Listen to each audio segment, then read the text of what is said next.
Hi, everyone. Um, Thank you all for joining us today. We're going to give it a few minutes, maybe a minute or two to allow everybody in.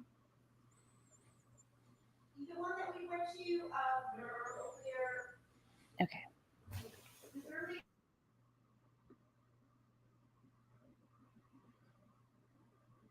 I say wait like 1 minute and just go.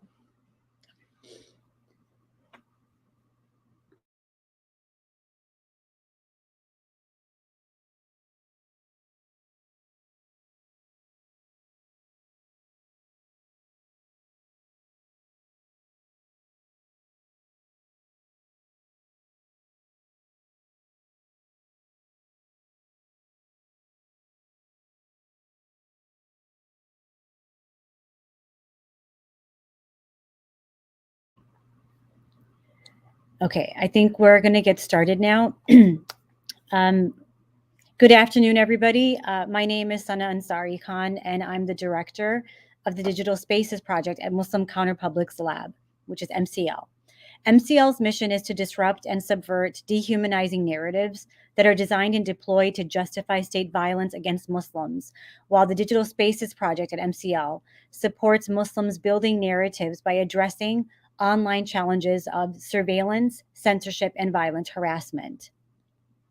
I want to welcome you all to our event today, Palestine Activism in Digital Spaces, Confronting Surveillance, Censorship, and Violent Harassment, and to thank our co-sponsors, U.S. Campaign for Palestinian Rights, Adala Justice Project, and American Arab Anti-Discrimination Committee. Please note that in addition to ASL interpretation, we have CART captions and we will share the link throughout the program. Please also note that the easiest way to view the captions is to place the screen that pops up alongside or below the screen where you are viewing today's program. Now, before I introduce our incredible panelists for today, I want to offer some framing for this afternoon's discussion. Right now, we are bearing witness to Israel's genocide campaign against Palestinians that has continued unabated for more than 150 days and has resulted in the killing of more than 30,000 Palestinians.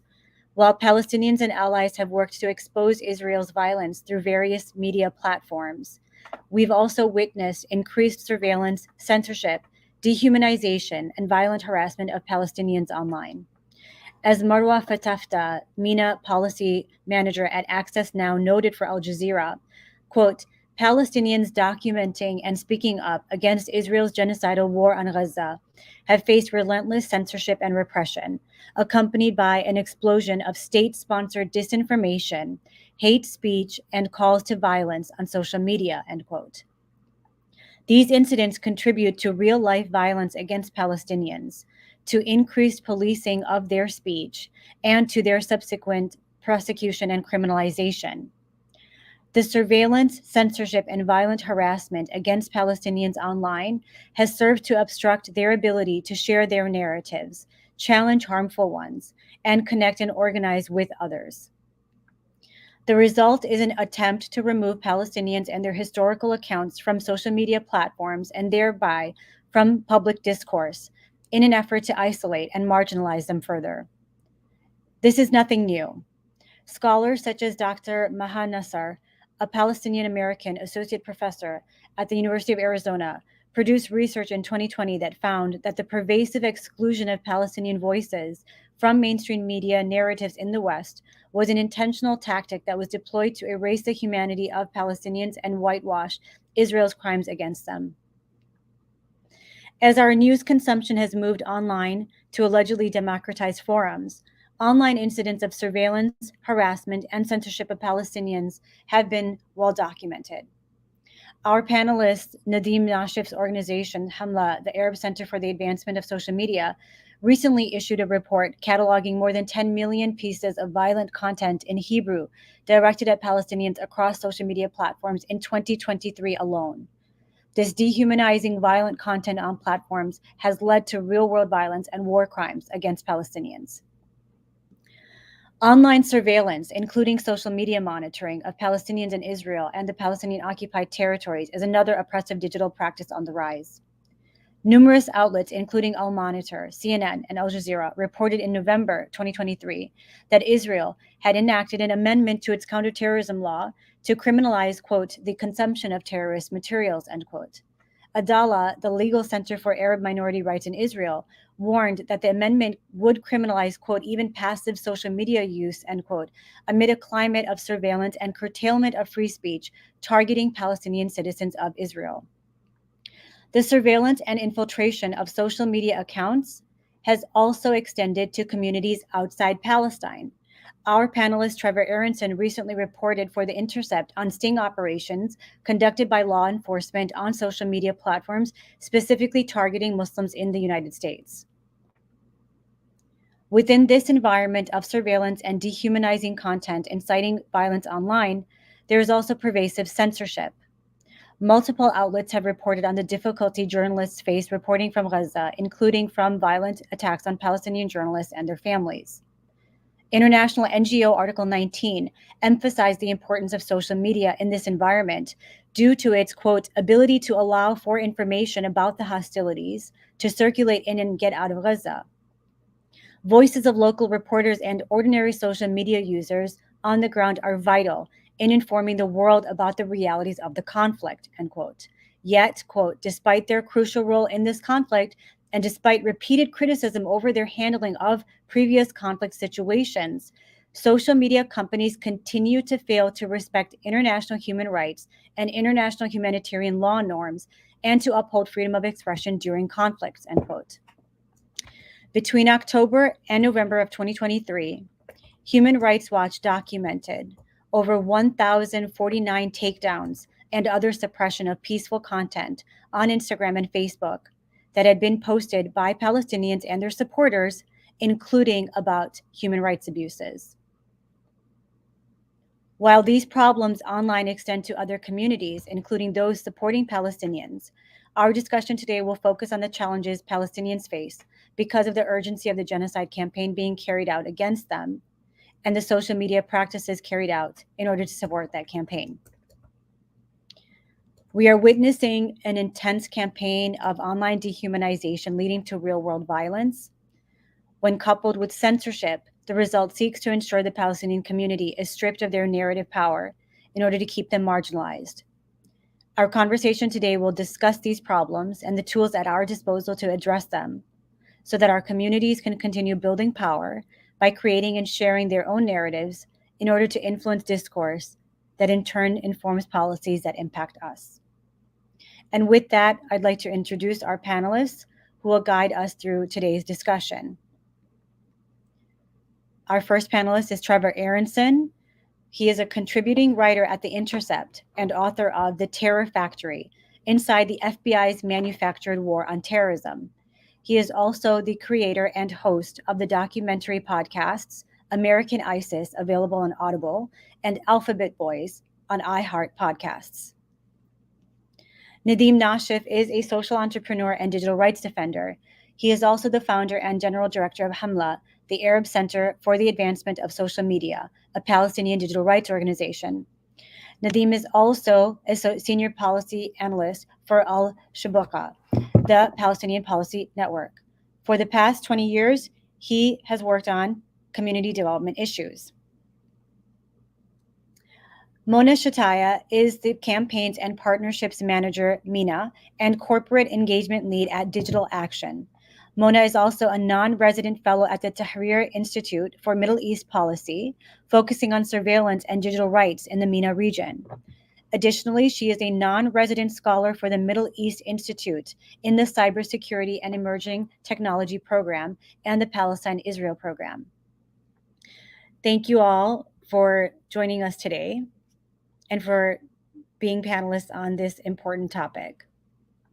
To get us started, could you each please tell us a little about your work and the ways surveillance, censorship, and dehumanizing incitement to violence show up in your work, and how you have successfully navigated this atmosphere in this moment?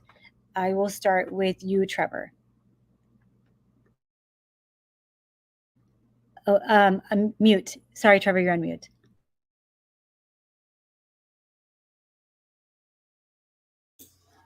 Hi, sorry about that. Thanks for having me. Again, my name is Trevor Aronson. I'm a journalist and I write frequently for The Intercept. And my work for, amazingly, the last 20 years, although I never expected to be writing about this as long as that, it has focused on the FBI's post 9/11 counterterrorism program, which has overwhelmingly, obviously, targeted Muslims in the United States. And part of what I like to talk about today is kind of the grand evolution that we've seen of that program, which is that early on, we would see the FBI in the immediate years after 9/11 find, people at mosques or community centers who were vulnerable for a variety of reasons, economic issues, potentially they weren't particularly bright, they might have had a mental illness, and the FBI would entice them into getting involved in some sort of terror plot that they would then kind of wholly manufacture by providing the weapons, providing everything that was needed. And over time, this really inflated or exaggerated the threat of terrorism from Muslims within the United States.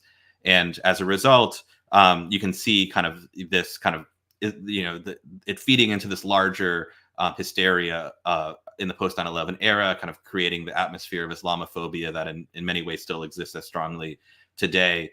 And what we're seeing more frequently and have seen in more recent years is that these kinds of tactics, which had existed previously primarily in the real world and finding people in mosques and community centers and coffee shops, is moving online, where they are targeting people through the internet. And the means that they are using aren't entirely clear. There's a number of kind of programs that we don't fully understand yet because the government hasn't provided a lot of information.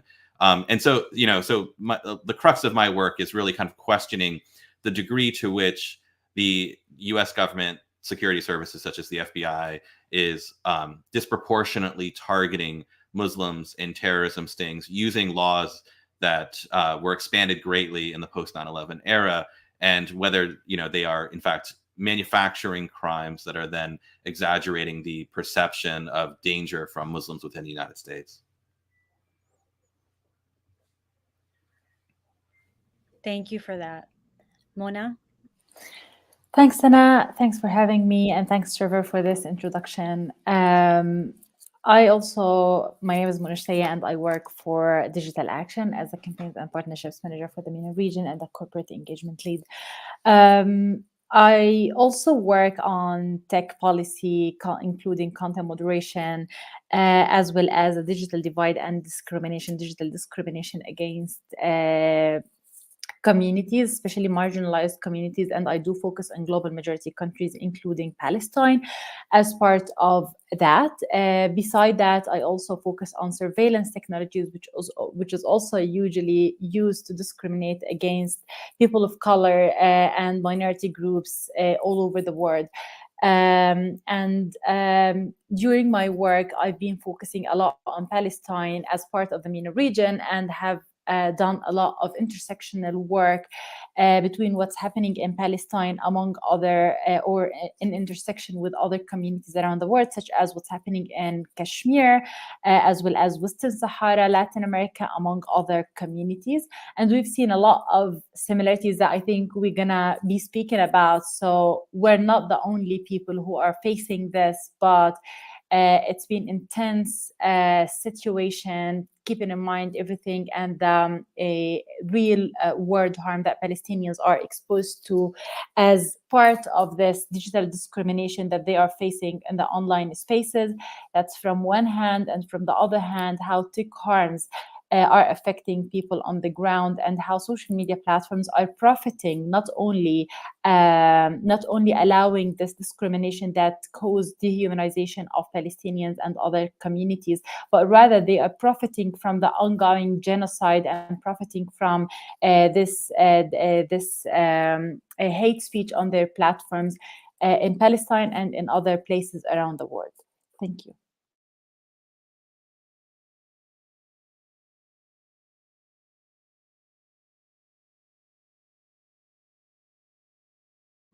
Thank you, Mona. I think with that, we're still waiting on Nadim, but what we can do is maybe pivot from what you had just said, Mona. And I'm going to pose maybe the first question to you, which is, so Hemla had recently led a coalition urging Meta to not censor criticism of Zionism on its platforms. And we're thus seeing that one of the most effective tools for suppressing Palestinian speech is attempting to smear speech calling for Palestinian liberation as hateful, for example, by equating anti-Zionism with anti-Semitism in order to pressure the platforms to remove that particular content. So I guess, Mona, my question for you would be, what policies can we as a community and advocates and activists push for from social media companies to get them to actually act and remove the dehumanizing language and violent incitement on platforms without also risking censorship of our speech that's already marginalized from mainstream media? So, for example, as we advocate for the removal of hateful and dehumanizing speech in some contexts, how can we ensure that disingenuous attempts to achieve censorship by casting certain political speech as hate speech is also avoided? Thanks, Sana, for this question. I think while we're speaking about Palestine, we need to highlight the main three issues that we are facing during this ongoing events on the ground. The first one of them is censoring Palestinian voices and discriminating against Palestinians, where Palestine-related and Palestinian voices are censored, shadow banned. And whenever I'm saying censorship, we're speaking about content removal, we're speaking about account restrictions, we're speaking about shadow banning, we're speaking about different kinds of violations that Palestinians are facing on social media platforms, and other people who are also criticizing the Israeli war crimes and the current events in Gaza Strip. And this could lead us to speak about the Zionism thing, where the company and its consideration to take the word Zionism whenever it's replacing the word Israeli or Jewish is a little bit alarming and problematic, because in this case, this won't only affect Palestinians and the right to criticize and document the Israeli war crimes against them on the ground, but rather it will also impact other people around the world, those who would like to also speak up against the Israeli war crimes against Palestinians. And if we also have like a little bit of a zoom out and look broader, we can also see the linkages between the Israeli government and other governments around the world, where they are exchanging also military products, as well as the militarization of online spaces is also like expertise that they are also sharing. So whenever people would be criticizing such kind of thing, this also would be classified as a replacement of that. So this also might be censored, which basically cause for a huge impact, not only on Palestinians, but people around the world who would be criticizing the Israeli government and authorities' actions that violates the international human rights law. On the other hand, we're speaking also, and this is not new actually, about the Israeli incitement, hate speech, and violent speech against Palestinians that has been flooded on social media platforms all over from before October 7th. We're speaking about historic events where this incitement and hate speech has been all over social media platforms. And yet social media platforms have not taken any strict measures to prevent that, even with all the recommendations that we've been raising before this ongoing events.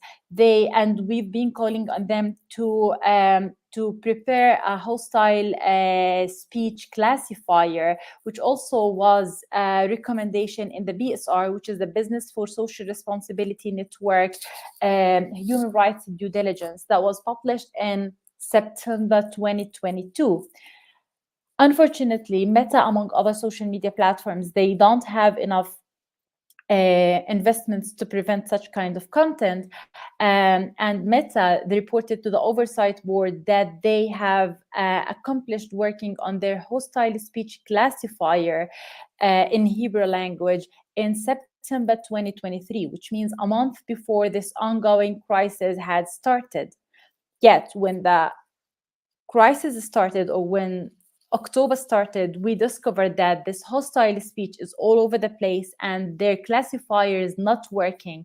The Wall Street Journal investigative report pointed out that it's not working because they didn't have enough data to train their classifier, which means that it's not working. They didn't accomplish working on that. They just reported they've done that while it's not working. And this basically led to so many posts that contain genocidal narrative all over the place on social media platforms. And we've seen how in January 26th, the ICJ have a flag that the Israeli government should stop and punish all the genocidal narrative on generally, which much of that has been happening on social media platforms and has been spread by the Israeli officials themselves on their social media accounts. The last thing that we need to spotlight on in this regard is the double standards of how social media platforms are having whenever we are having a global crisis in other parts of the world or in global north countries versus whenever we are having those crises or those events in global majority countries. Again, Palestine is not the only country. We've seen also Meta's platforms have been facilitating genocidal narrative against the Rohingya Muslims in Myanmar before. So we're not the only ones. We're part of this global majority countries or people who have been facing discrimination on those platforms. However, if we're looking on 2022, when the Russian-Ukrainian war was happening, social media platforms, including Meta, they took very strict measurements to prevent disinformation, to protect Ukrainians. They even allowed Ukrainians to spread hate speech and hostile speech against Russian politicians and president and military personalities. So we're speaking about double standards on how they are handling things. And if we put that in a bigger context, we can also look into how they are investing in protecting US elections versus how they are ignoring people's lives in the global majority countries. That's part of our campaign that we're running in Digital Action Year of Democracy campaign, where we are looking at how social media platforms are tackling tech harms on people and their democratic rights globally. And we've noticed that they are only focusing on the US and ignoring the rest of the world. And they are also held accountable because of certain laws in the EU, such as the DSA. While if we are looking at Africa, Latin America, or MENA, or any other parts of the world, they are not giving the needed attention. They are not investing the needed resources to protect people and their democratic rights.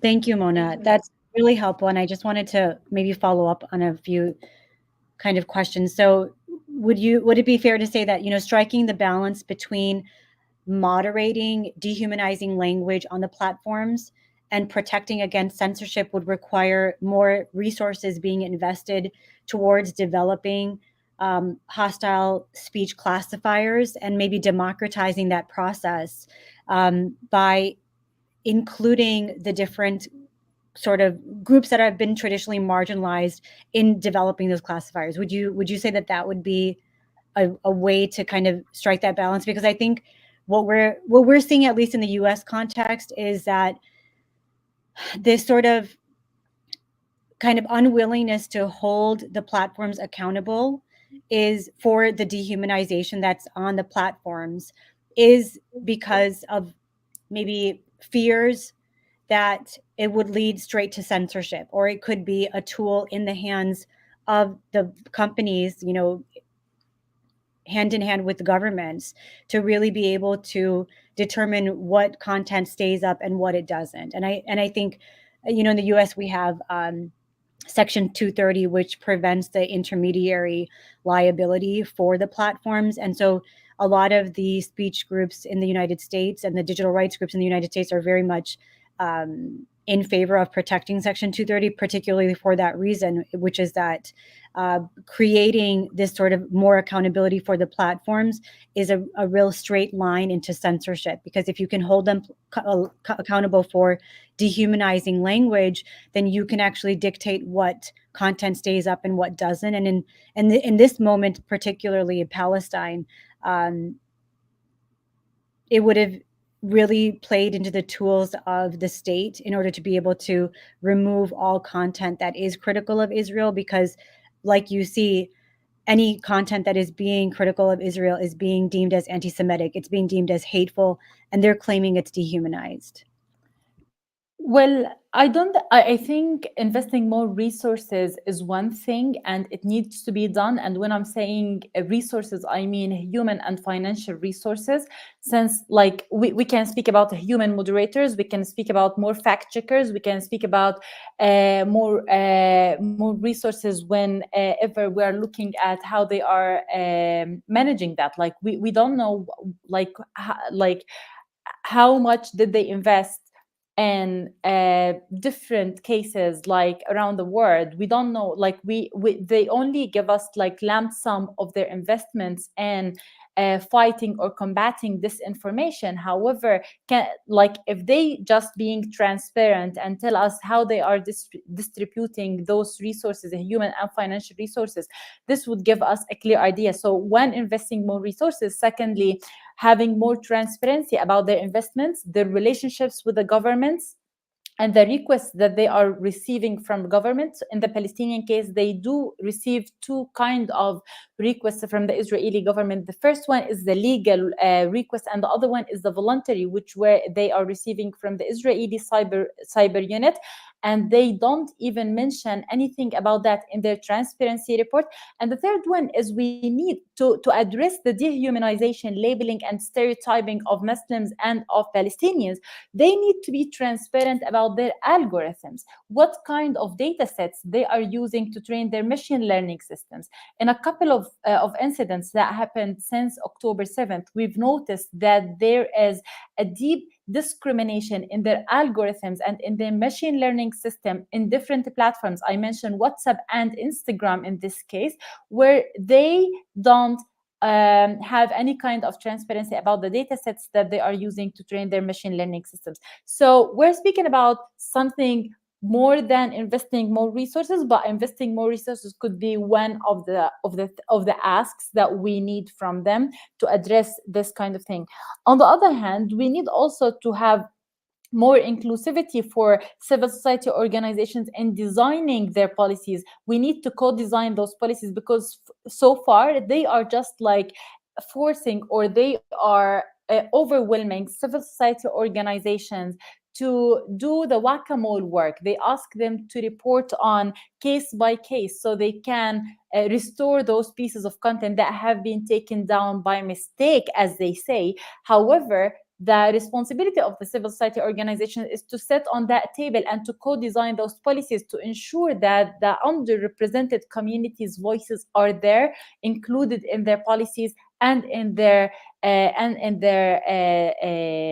systems. That's really helpful. Thank you, Mona. Actually, there's something that you said there that I want to come back to, but I think this is a good place to segue into Trevor's work as well, because you had mentioned relationships with the government that the social media platforms have.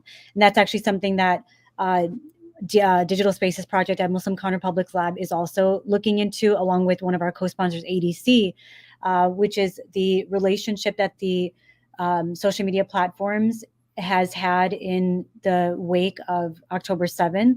And so we filed FOIAs with the government to find out what sort of relationships they've been having with the social media platforms in the wake of that, to see if they are impacting or influencing content related to Palestine and Israel. And so this is where I wanted to bring Trevor into the conversation. Mona mentioned, the link between the Israeli government and other governments around the world, and we're seeing what Mona termed very eloquently as the militarization of online spaces and the expertise that they're sharing. And I wanted to ask you, Trevor, Palestine Legal and the Center for Constitutional Rights recently issued a report finding that the origins of American anti-terrorism laws were in fact deeply rooted in anti-Palestinian racism and were crafted with the assistance of Israeli groups for the goal of targeting Palestinian activists demanding liberation. These same anti-terrorism laws provide the foundation for American law enforcement to surveil and infiltrate primarily Muslims online, as you've extensively researched and reported on. So, Trevor, can you please speak to how the anti-terrorism law that criminalizes material support for terrorist organizations, which has been the most commonly charged federal anti-terrorism offense, may be especially useful for law enforcement conducting sting operations online in the United States. Yeah, of course. I think it's important to understand that, as a context of this, obviously, is that the FBI tends to be, and federal law enforcement in the United States in general, it tends to be very reactionary.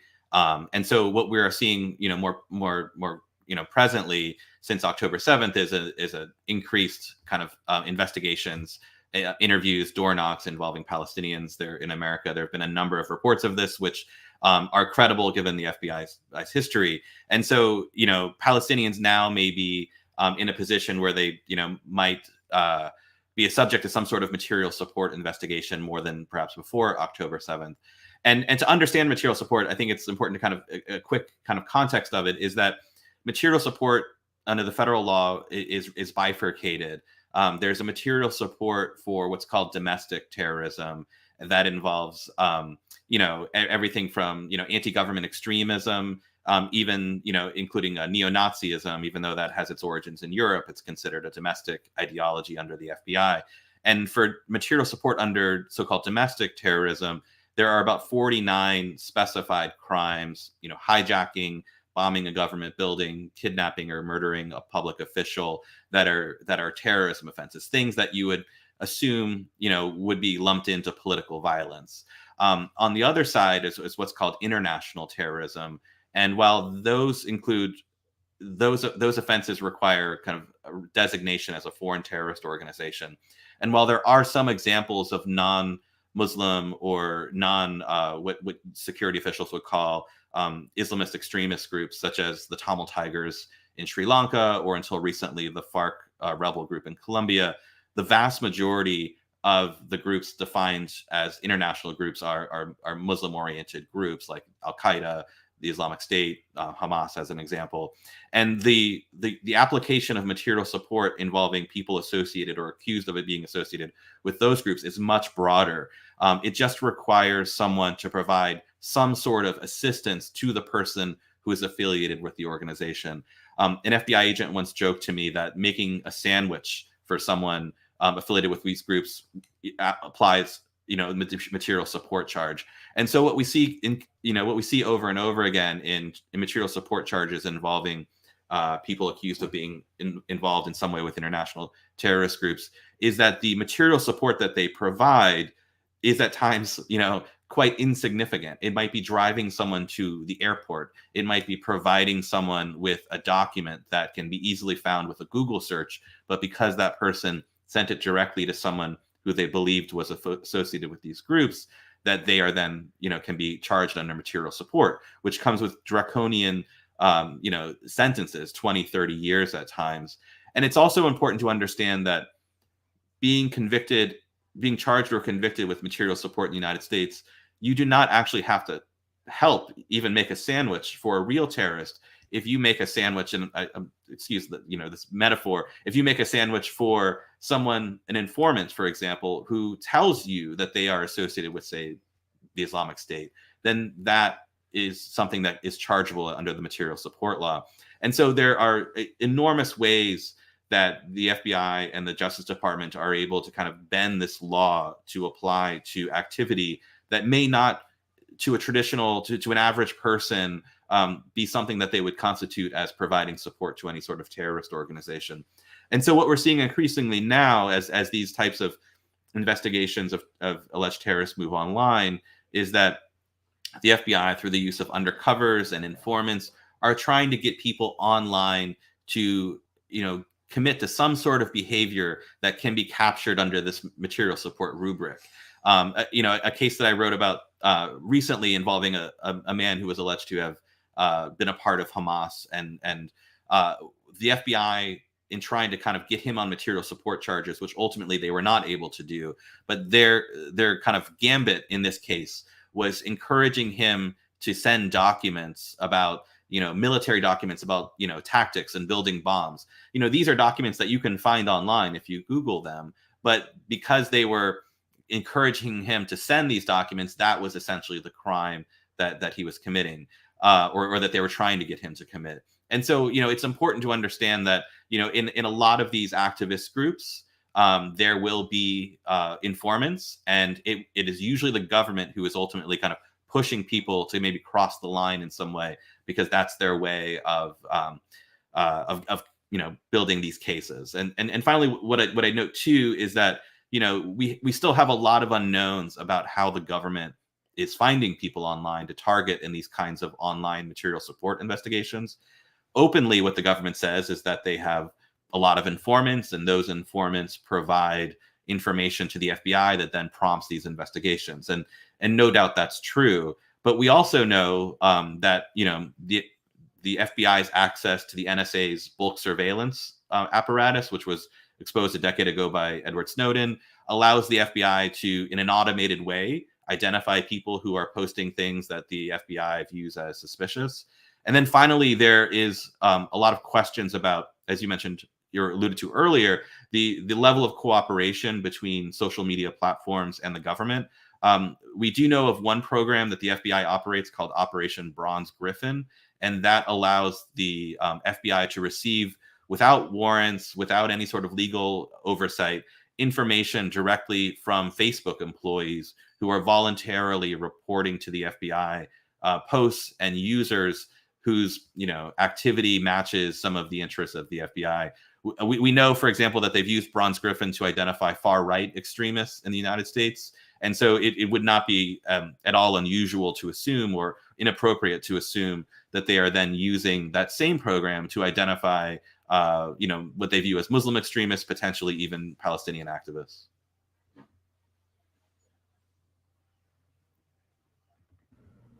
That's really helpful. Thank you, Trevor. And I think what's kind of disappointing maybe to see is that this sort of online infiltration that we're like witness to in this moment, it seems to also be an evolution of the countering violent extremism program that the law enforcement has had since in the wake of 9/11. And I think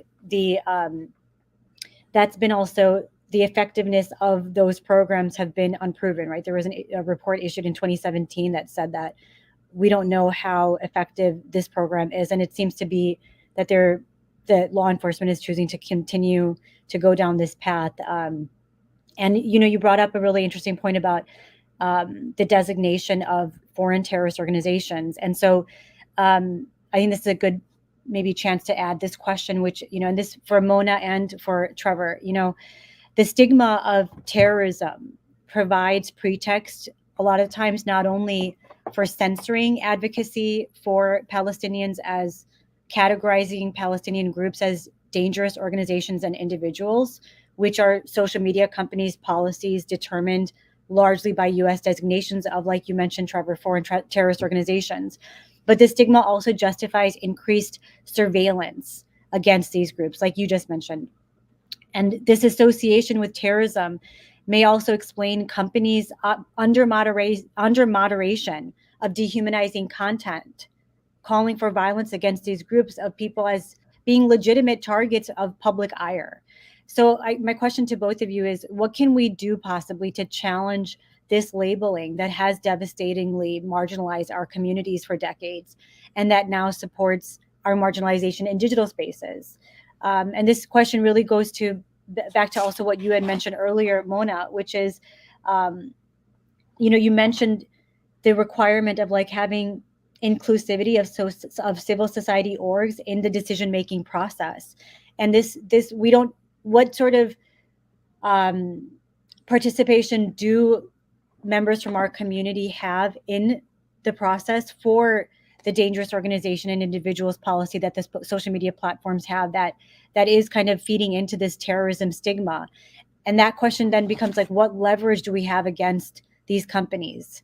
And that, I think that's the question, right? It's like we have all these demands that we want for them to act better on the surveillance aspect, on the censorship aspect, on the dehumanizing content aspect. But in the end of the day, what leverage do we have? And so, Mona, I'll start with you, and then Trevor, on to you. Thanks, Sana, for your question. The question of dehumanizing starts before before the DOI policy. It starts with other kind of discriminatory practices that the companies are using or weaponizing against different communities, including Palestinians in this case. I'll give you an example.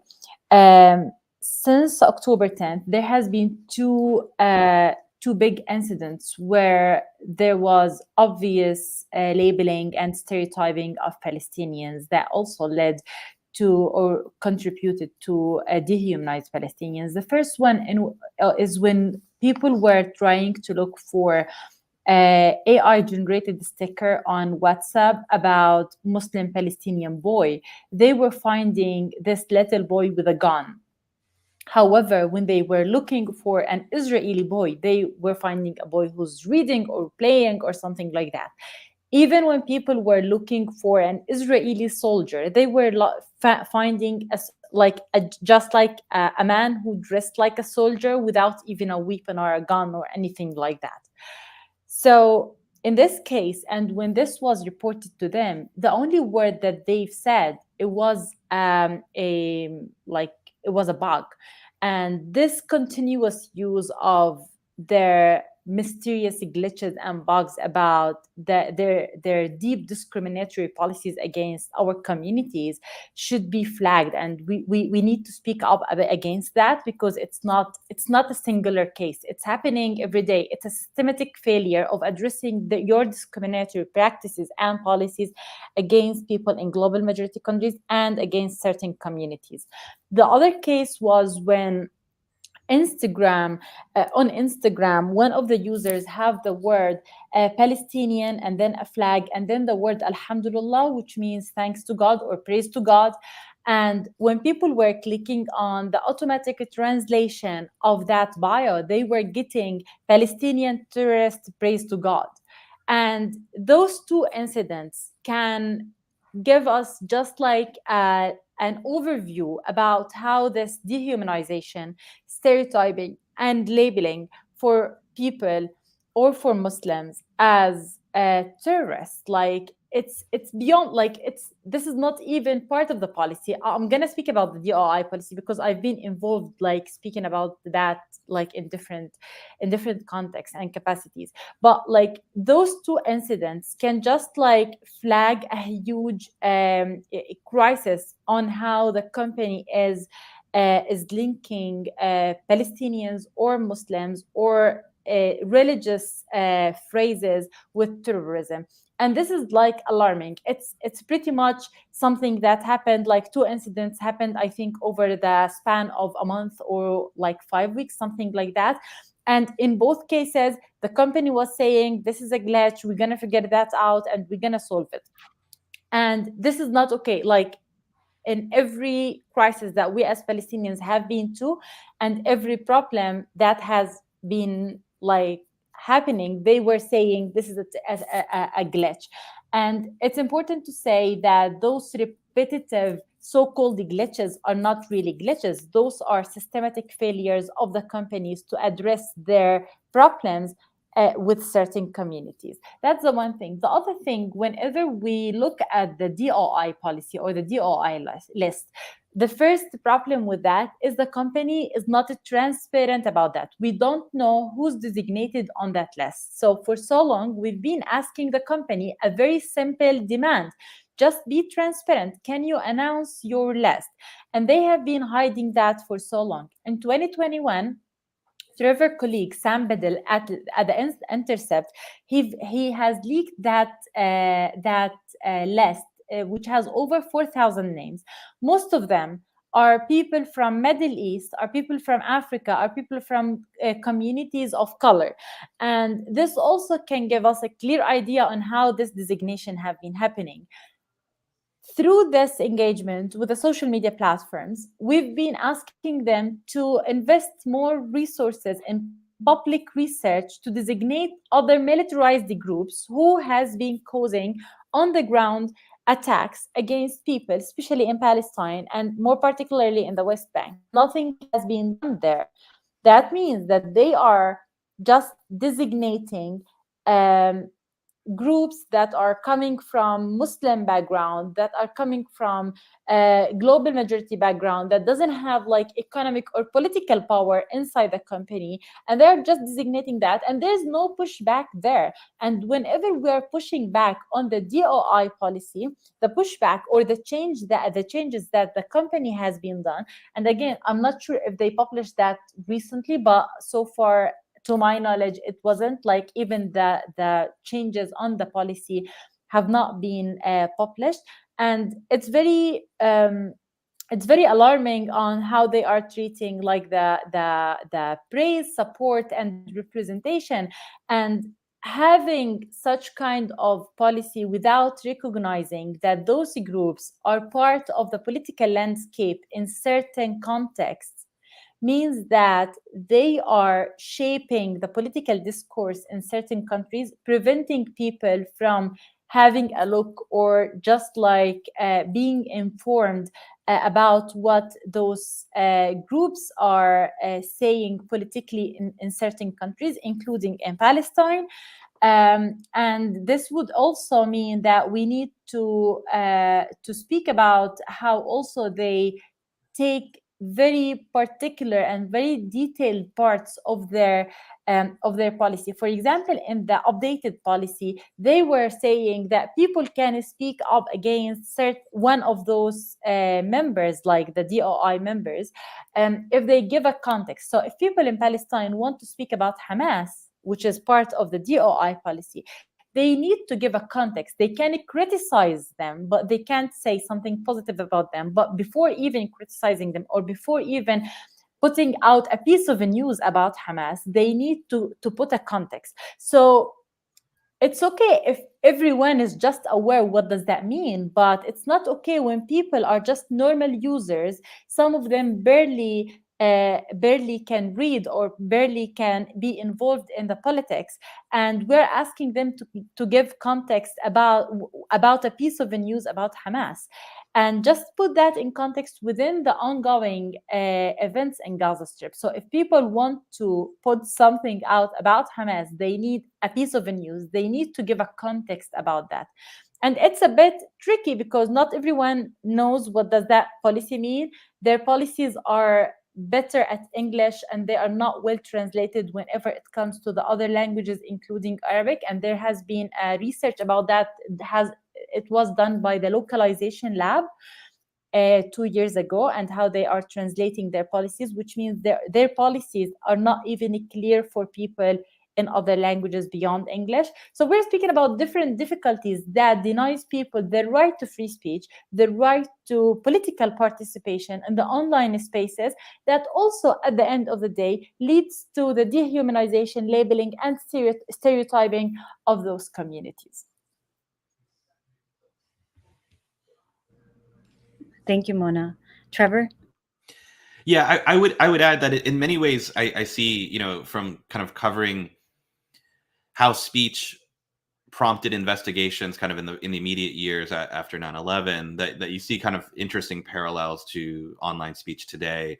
And part of it, I think, is that, obviously these large US-based platforms are being forced more and more to cooperate with the government in reporting leads and moderating content.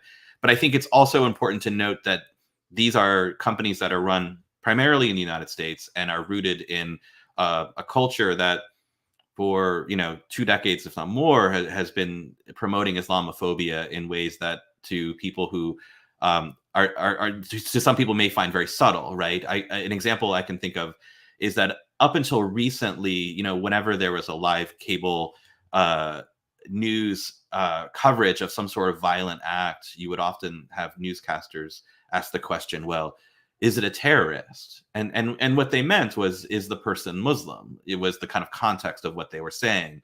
And I think as a result of kind of, these large corporations like Facebook, Instagram, Twitter, and others being based in the US, that a lot of their moderation policies are, biased toward that there's a greater willingness to see heated rhetoric in a Palestinian focused forum as potentially violent than heated rhetoric in a Zionist forum.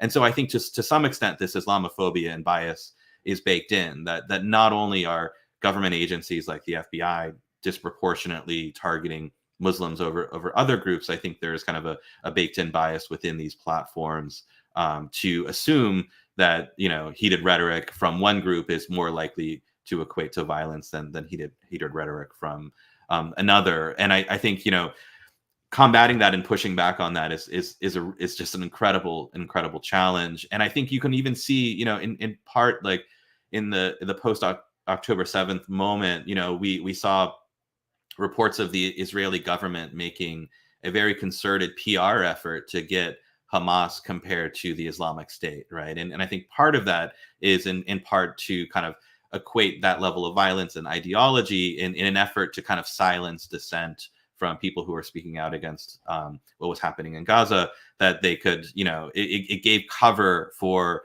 these platforms to kind of more liberally kind of censor some of these Palestinian activists. I think that's very, very well put. How Islamophobia is baked into not only our law enforcement, but into the social media business models, right? And it is devastating. And I mean, I think the leverage against what leverage, do we have against these companies happens to be maybe a question that we haven't yet have enough maybe ideas for, like what level, because on one hand, we rely on these platforms to communicate and to get information on the ground out. If it wasn't for these social media platforms, would there be as much awareness around what's happening in Gaza as there is now? They did a pretty great job of silencing Palestinians on the ground for a long time and dominating the narrative. And that advantage that they have is gone, right? But at the same time, it's on these platforms where this dehumanization is occurring, that is translating into real world violence. And it's also where now you're seeing, like both you and Mona mentioned, the militarization of these digital spaces that is really, it is playing into the hands of the state to be able to surveil and prosecute more and more these targeted communities. And that's a safety issue that I don't know if our communities are prepared for, right? I think, Trevor, yours was really one of the only pieces that I had seen that really highlighted the dangers of sting operations that are being conducted online. I have a son, right? I have two sons, but one is getting into older years, and I do worry for him, right? Because if they're spending time online, whatever they're saying, especially if they are targeted for their identity, right? Their identity is one thing.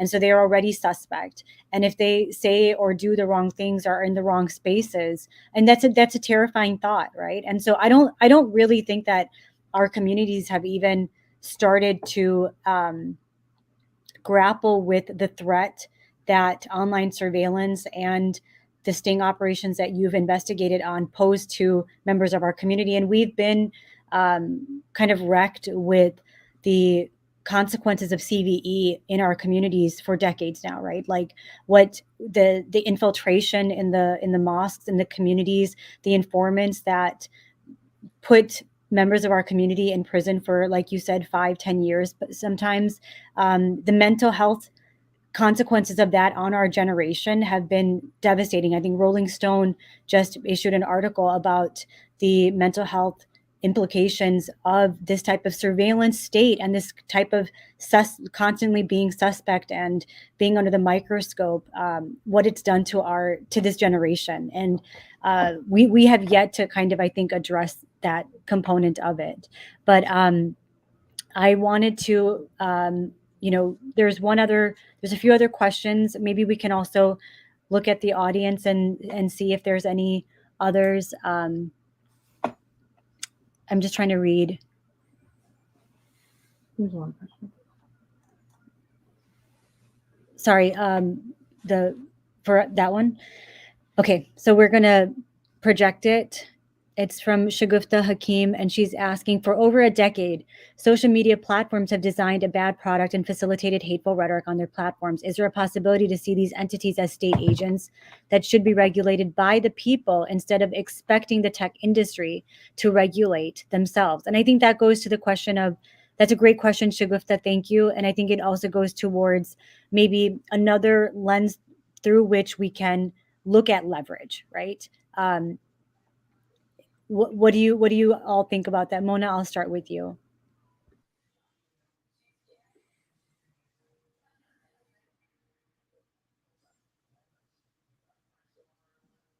Can you hear me? Yes. Yeah, so I think like having people's participation in regulating the platforms is important, but I think it's not realistic, especially if we're speaking about like all the users, because we know like it's hard. Like if we're speaking about elections, but it just reminds me of a couple of years ago when Facebook started their oversight board. There was at that time an op-ed published by David Kai. At that time, he was I think the special rapporteur on freedom of expression. He was calling Meta as a republic, the republic of Facebook, and I think it's pretty much yes. So if we want to see social media platforms as a state or as a republic or something like that, then people should be able to choose. However, keeping in mind that not everyone is expert in tech policies, and keeping in mind the business model and how, and those are private companies at the end of the day, it's I would be more reasonable about that. I would say that this won't be realistic, and that's why we said civil society organizations. And whenever we usually say that, we mean also academic organizations, academics, experts from all over the world, and represent different communities who can influence those policies. And there's one important thing in this is we need, or social media platforms need to think about their that they can't keep profiting, or the profiting aspect over the human rights aspect, or the creativity aspect over the human rights aspect, because as we can see that the social media platforms are competing on who has more features, which features are here and there, which features play better for their social, for their platforms, but they are ignoring people's fundamental rights in expressing themselves and gathering and assembly in political participation. And much of them, they think about their platforms as entertainment platforms, as we can see from TikTok and recently Instagram changes in their policies, and how they are looking into that as an entertainment platform. So that said, I would say that if we start with experts, academics, civil society, but also really testing those features, really testing those products before going out for use, for people, for consumers use, this would make more sense, because we can understand how things are working. We can check the algorithms, we can check the data sets, we can check different things that might lead to have real world harm at the end of the day. And as such, we can protect people, protect their democratic rights as a starting point. And then if people want to be voting on those policies, then they can definitely advocate for that. But as someone from civil society and from tech policy background, I would say that this would be a good starting point to have the co-design approach with the different actors.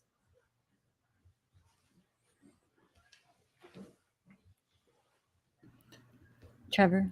I would add that, you know, the possibility, I find it very frightening, the possibility of further government regulation of social media platforms. I mean, we're already seeing an increasing targeting by the political class of Section 230 protections. And it strikes me that we are in this moment now where I think the social media platforms are doing this dance with the government and potential government regulation, where obviously for their own reasons, they do not want further government regulation. But at the same time, they are cooperating with the government in ways that I think violate their users' trust in order to appease the government and not, you know, invite further regulation. You know, an example for that, I mean, is that I mentioned earlier that there's a program that the FBI runs called Operation Bronze Griffin, where where Facebook employees voluntarily provide to the FBI user information and flag posts that they have viewed as, potentially of interest to the FBI, based presumably on some sort of criteria that the FBI has provided. And this program strikes me as an example of a social media platform trying to give a little bit to the government in ways that I think violate users' trust, but also as a way to kind of push away kind of potential further regulation, in that they can say to the government, yes, we are cooperating with you. We are helping you out. We are identifying potential threats. There's no reason to regulate us further. And I think this creates a very dangerous moment where, under threat of further regulations, I think social media platforms are more willing to bend to governments than before as a result. And the other thing I would mention too, just related to this, and you had mentioned this earlier, is I think what people, especially in the United States, for activists in the United States, what I would say is that I think a lot of people view social media platforms as a way of, and you can look at the impact that it's had even in the Palestinian cause in the U.S. There has been, a net effect of people becoming more aware of what was happening than I think if these platforms didn't exist. That said, though, I think, what activists need to appreciate is that, for years, the FBI has and federal law enforcement have viewed kind of outward activism or more public activism of Palestinian causes and others, and more kind of outward religiosity as kind of markers of potential violent extremism.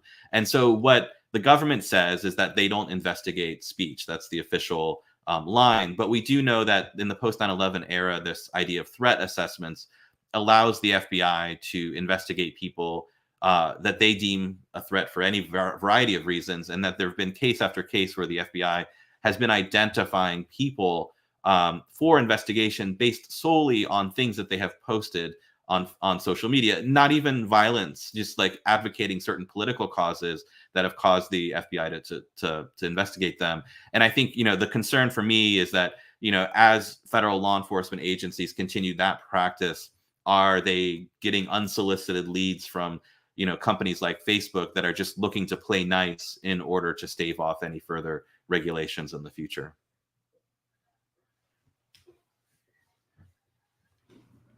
Thank you, Trevor. Yeah, I think that is, these like capitulations that the companies are making in order to, like you said, like stave off the state regulation. And what it kind of presents to us as consumers or as users of social media, actually as dependents on social media as a tool to communicate and connect and share and organize, is that we're presented with like this either way disadvantageous, like you said, bifurcation, right? Either you have state capture of social media or you have this corporate capture of social media, right? And so to kind of have this sort of billionaire class as being the in between us and the state, like are we supposed to sit here and expect them to protect our interests? Like that's a terrible, either or scenario that we are presented with. And so as civil society, like Mona, refers to, the civil society of academics and activists and organizations, how can we demand a better model for us, right? Because the billionaires are not going to save us and the state isn't going to save us, right? So that's neither one is a ideal situation for us. I think Nadeem had popped on, and I don't know if he's having internet issues. But there's a question that was asked. I think somebody is asking about settler violence in the West Bank and how the social media companies are handling that. Do you want to take that, Mona? Yes. So people here are also posting about settler violence on social media platforms, but no one can expect what will happen, because much of the content takedowns that we've been documenting and witnessing was basically documenting human rights violations on the ground. And to be also frank about the settler violence, we've been flagging this for so long, where we flagged to WhatsApp and to Telegram from before that settlers, illegal Israeli settlers in the West Bank are utilizing their applications, messaging applications, to organize and mobilize themselves against people in the West Bank, to attack people, strategize when, where, how, and whom they're gonna attack. And so far, social media platforms have not like taken any measurements, or did not like take any proper actions to protect people, but rather they would say that they do have the end-to-end encryption, especially in WhatsApp, because Telegram has not been responsive to civil society organizations so far. WhatsApp, they have been saying that they do have this end-to-end encryption, and whenever civil society organizations are providing screenshots of those groups, at least that happened in May events 2021, they have been closing those groups, but they didn't take any actions against those numbers. They didn't block those numbers. So there is no punishment for organizing such kind of attacks, violent attacks, deadly attacks against people in the West Bank. In early 2023, we've seen also another wave of attacks that led to burning certain cities such as Hawara and Sinjar. And at that time, also social media platforms ignored all the alarms and all the recommendations from civil society organizations. They haven't taken any strict measures, but rather they were asking civil society organizations to provide them with evidence, with the screenshots for those groups. And to be honest, this is not practical. This is not the mission of civil society organizations. And furthermore, during this ongoing events, there also has been attacks. Like, I know, like, everyone is just speaking about Gaza, but like, it's also escalating in the West Bank. There has been so many well-organized attacks from Israeli settlers against Palestinians in the West Bank. And those groups are basically stayed online. No one's just speaking about that, or no one is closing those groups unless civil society organizations are sending screenshots to social media platforms. That said, I would say that no one can expect whenever we are documenting those attacks and publishing that on social media platforms, what will happen, because sometimes the taken down content is just like a documentation of a human rights violations, and those would be called as false positive cases. So yes, we do have experience in that, but we can't expect what will happen unless you post it online, and then we can see, especially, or here I would flag the whole threshold issue that Meta's platforms have been flagging. So they lowered the threshold since the beginning of those events for Palestinian content to be 25%. So whenever their machine learning systems are 25% certain that this content is hostile content, it will be taken down. And that said, this would mean that such content would definitely be censored at some point if it includes violent attacks on Palestinians in different cities.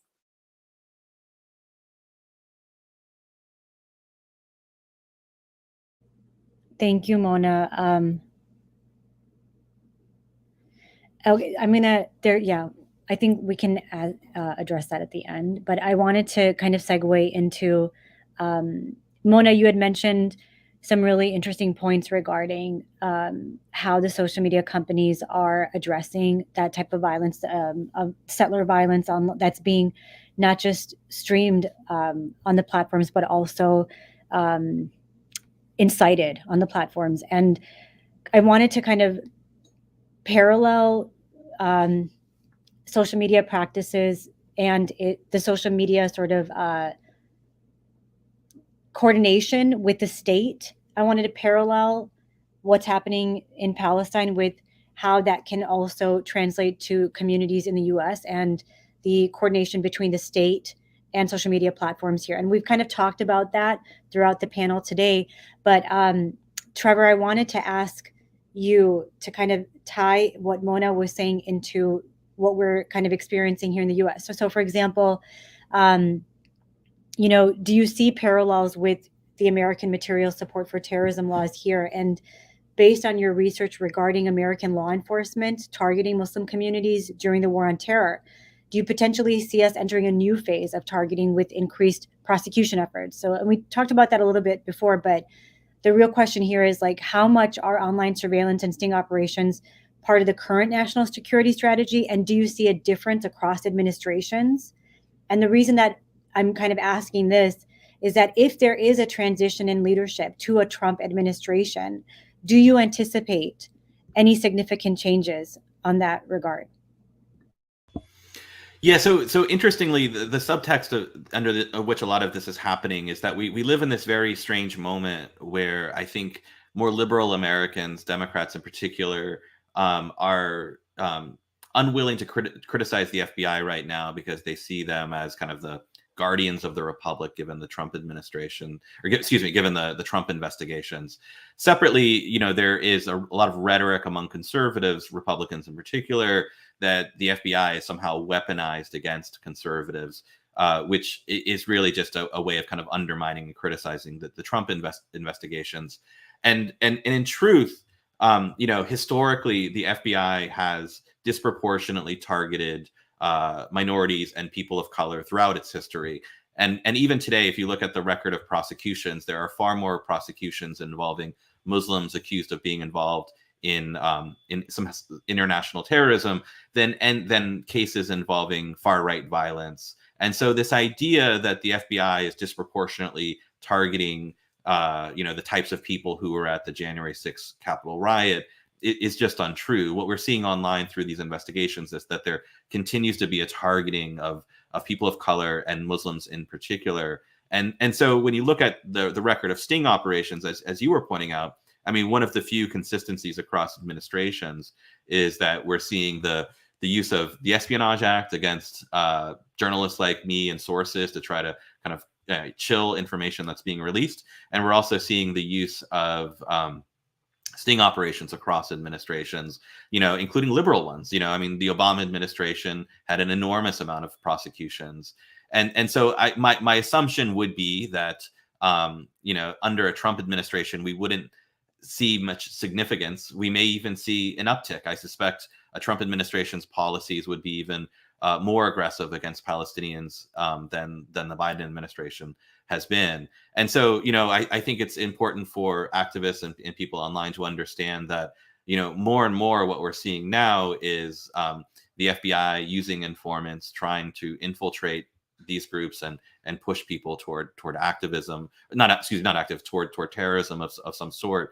And, you know, I think it's also important to remember too that, you know, as I mentioned earlier, that, you know, speech is essentially enough to kind of get an investigation going. If the FBI views that your speech is, you know, overly, you know, your rhetoric is somehow kind of alluding toward violence, that can be enough to launch an investigation. And that the ways that you know, that they can trick someone into kind of getting involved in a material support case are not always obvious. It might just be asking you to provide information or send a document, and that could be enough to qualify. And so I do think, you know, as I mentioned earlier, that the FBI generally is historically a reactionary agency. It's an agency that wants to remind America, you know, yes, you guys need us. You need us. We're here for you. And the way that they do that is that they often react to like what's in the news and what people are worried about. And so in the immediate decade after 9/11, this was a focus on Al-Qaeda and later Islamic State cases. And now more and more there is this, I think, this kind of propaganda effort to make it seem as if, you know, Palestinian activism, that somehow the war in Gaza is something that will come to the United States through violence by Palestinians, and that the FBI, you know, I think is trying to make cases. You know, it's also important to remember too that, you know, while cases involving Hamas in particular are fairly uncommon, you know, even before October 7th, there were some very ridiculous cases that the FBI tried to make. One was that they targeted in 2020 a group of so-called Boogaloo Boys, which is kind of a far-right movement the FBI sting was that the FBI pretended to be Hamas agents, and they wanted to purchase from these Boogaloo boys what's called an auto sear. It's a device that makes a gun automatic fire, essentially an illegal gun. I mean, the idea that Hamas would be in the United States partnering with the Boogaloo boys in some sort of plot was just like patently ridiculous, right? But like what I'm saying is like that the FBI is capable of manufacturing these cases that are just so off the wall. And so I think it has two effects. One is that, you know, Palestinian activists and other Muslim activists who are supporting the Palestinian cause may be the subjects of these investigations. But then the other part of it is that these manufactured cases, like the one I just mentioned, have an effect of exaggerating the perception of violence within the United States from these groups. And then that in turn has a kind of wag the dog effect where it fuels further investigations as well. And so, you know, I think that's kind of the larger issue to kind of look at as you know, these kind of, as we continue down this road, I should say. That was really interesting. Thank you, Trevor. I have one follow-up question. You had mentioned that you see there could be a potential uptick in these kinds of sting operations online under the Trump administration. Could you just elaborate on that? Why is that your prediction? I mean, I think, you know, I mean, obviously the Trump administration has shown kind of, you know, I mean, as accommodating, for lack of a better word, as the Biden administration has been to Netanyahu's government in kind of in moving forward with this war in Gaza. I mean, we've seen, you know, the Trump administration allow for even more provocative acts, right? Like allowing for the movement of the U.S. embassy into Jerusalem, for example, as just one. And so I think the idea that a Trump administration would somehow be kind of more interested, I think it's the idea that the Trump administration would be kind of more aggressive toward Palestinian activists in the United States is not at all unfounded. And I also think that there would be, you know, one of my concerns is that, you know, you see Donald Trump, the candidate, really kind of criticize the FBI and talk about its abuses of power as, you know, in order to kind of support this idea that is not supported by data that the FBI is disproportionately affecting conservatives. And there's all sorts of rhetoric on the right of like disband the FBI. But no one really wants that. I mean, what I think Trump wants is an FBI that is more under his control. And so if, you know, you have a Trump-controlled FBI that is then de-emphasizing investigations of far-right movements in the United States, well, what do you fill that with, right? You fill that with potentially kind of other extremists, including, I think, you know, Palestinians would be a kind of a logical target for them, or the idea of targeting Hamas cases. And as I mentioned in the Boogaloo Boy case, like, you know, the FBI can build Hamas cases without anyone involved with Hamas, right? Just the agents pretending to be Hamas agents, the FBI agents pretending to be some sort of Hamas agent is enough to kind of build that case and then create the perception of violence. And the longer history of this, of course, is that, you know, when Donald Trump ran for office in 2015, 2016, you know, remember the Muslim ban? He was like, we need to, you know, stop all immigration until we figure out what's going on. He was really tapping into this narrative that had been established through hundreds and hundreds of FBI sting cases that had exaggerated the threat of terrorism and violence from within Muslim communities in the United States. So he kind of taps into that narrative by moving that forward. And I think, you know, the same could really be, you know, done into the future, where if the FBI is manufacturing and you know, manufacturing cases of supposed violence and terrorism that are inspired by the current conflict in Gaza, you know, then that just facilitates kind of further funding for these types of things. And again, kind of a wag the dog situation where more funding facilitates more cases and it exaggerates the threat further. And so, you know, my assumption would be that under a new Trump administration, we'd have an FBI firmly focused on finding threats that are not considered to be far right. And it seems to me that, you know, groups like Hamas and others would be kind of logical kind of targets for the FBI.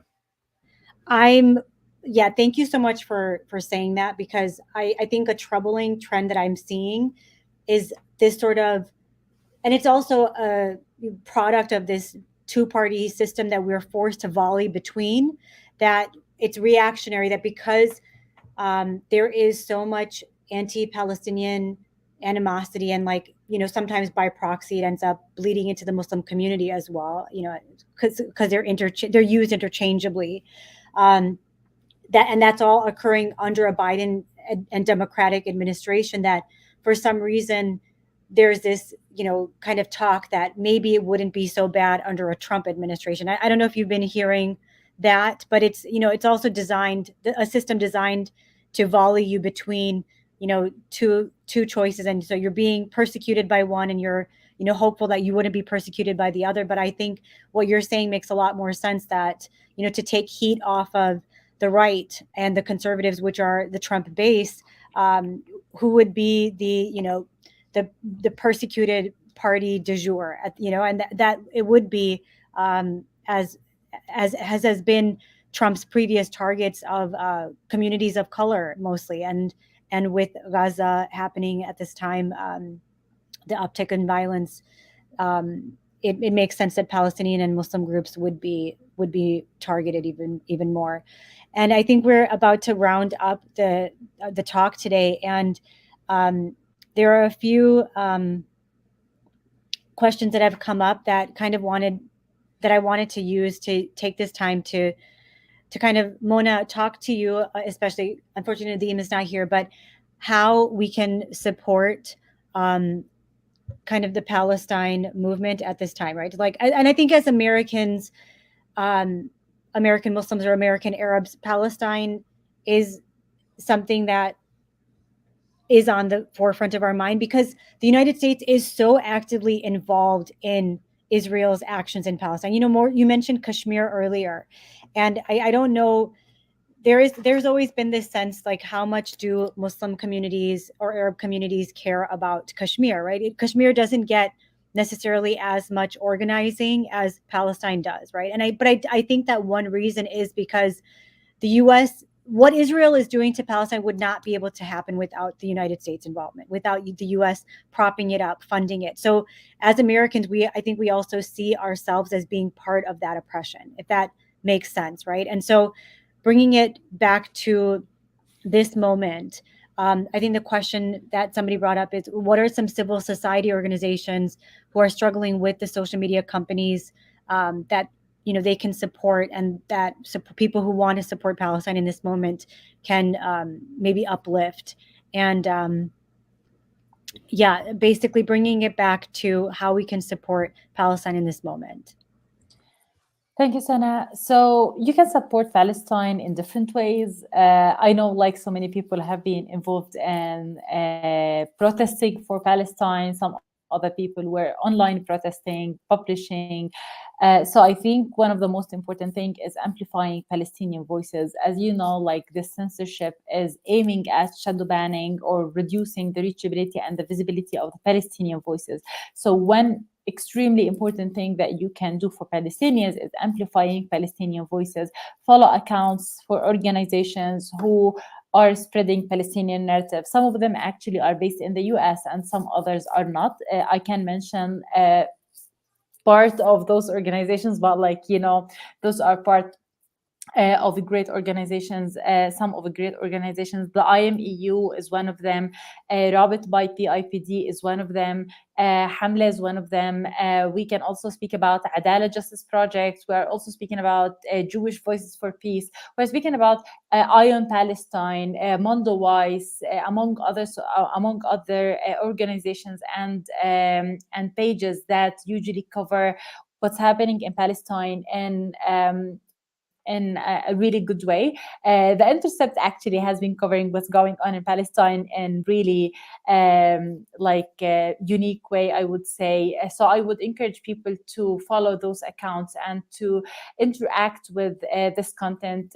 Also following Palestinian influencers, human rights activists and defenders who also are speaking about what's happening in Palestine would be really a great value, and amplifying those voices in face of all the censorship and surveillance that they are facing would add a lot to what's going on. That's one part, and the other part, like with everything that's going on, there's a huge shrinking spaces that is coming as a result of this oppression on Palestinian civil society organizations. So I would definitely encourage people to support those organizations in the way that they feel that they can support those organizations. Some people usually choose to do in-kind donations or financial donations. So whatever you can do, support those organizations so they can continue the work, the great work that they are doing in spreading Palestinian narrative and pushing back against those oppressive policies and authorities in this dark time. So this is like the highlights of those things. But again, there are so many like great organizations that are doing great work for Palestine that you can definitely follow and support. Thank you. Thank you, Mona. I think that we're at 1:30 now. I want to thank our panelists today, Trevor and Mona. Thank you both so much. You can follow Mona. Her Twitter is right there, and also I think Trevor's as well. So you can please follow them on Twitter. Thank you both so much for speaking to our audience today. This is all these issues. I think we're seeing them evolve in real time, and these are conversations that we need to continue having as the threats against our communities, those are also evolving, right? And these conversations and the awareness that needs to happen for communities to be able to prepare themselves. So I want to thank you all for joining us today, and I hope that we can continue this conversation. And I also want to thank our ASL interpreter, Rashida, and thank you all.